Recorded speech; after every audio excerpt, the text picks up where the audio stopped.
I had planned this surprise for weeks. My wife's birthday was approaching, and I knew how much it meant to her that I be there. Work had taken me out of town, and I wasn't supposed to be back for another 2 days. But I managed to rearrange my schedule and decided to drive back, 9 long hours through a relentless snowstorm, just to surprise her. The roads were barely visible, and the snow kept falling like a curtain. Several times I thought about stopping and booking a motel, but the thought of seeing the look on her face when I walked through the door gave me strength. I imagined her eyes lighting up, her arms wrapping around me, her voice cracking with emotion. I rehearsed everything I would say in my head during that long drive. I even picked up her favorite flowers, white lilies, from a gas station an hour away from town. I knew they weren't fresh, but it was the thought that counted. I smiled thinking how she always complained about getting older but secretly loved the attention. By the time I reached home, it was well past 11 p.m. Our street was quiet and buried in snow. The porch light was on, which meant she was still awake. Perfect timing. I parked the car a little down the road so she wouldn't hear it and walked through the snow, the bouquet tucked under my coat to keep it from freezing. As I reached the door, I took a deep breath and smiled. I turned the knob slowly, not wanting to make noise. The door was unlocked, strange, but I chalked it up to her forgetting again. I tiptoed in, expecting to see her in the living room watching TV or reading a book. But the living room was empty. The lights were dim, and the house was oddly quiet. I placed the flowers on the kitchen counter and listened. That's when I heard faint music coming from upstairs. I paused. A strange feeling started to creep over me, like a chill that wasn't caused by the snow. I climbed the stairs slowly. The closer I got to our bedroom, the louder the music became, and then I heard laughter.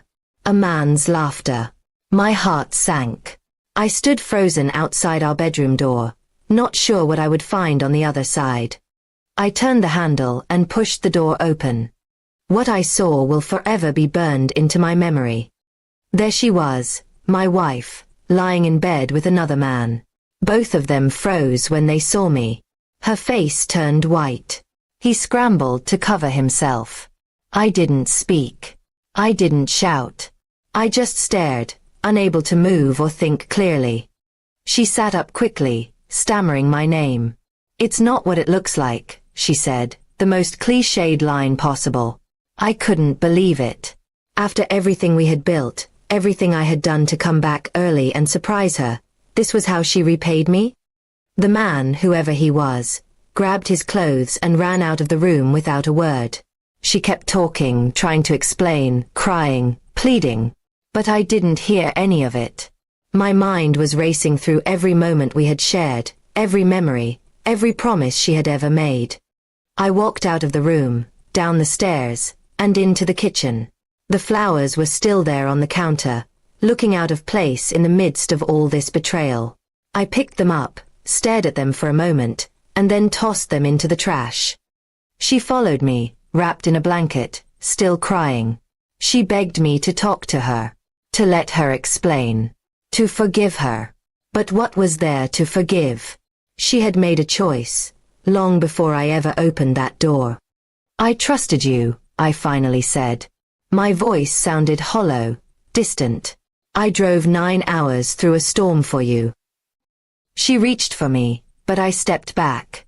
Her tears didn't move me anymore. Her sorrow felt like a performance. Too little, too late. I had given her everything. And this is what she gave me in return. I went to the hall closet, grabbed my small suitcase that I had just brought in, and packed a few clothes back into it. She asked me not to leave. I didn't respond. I walked to the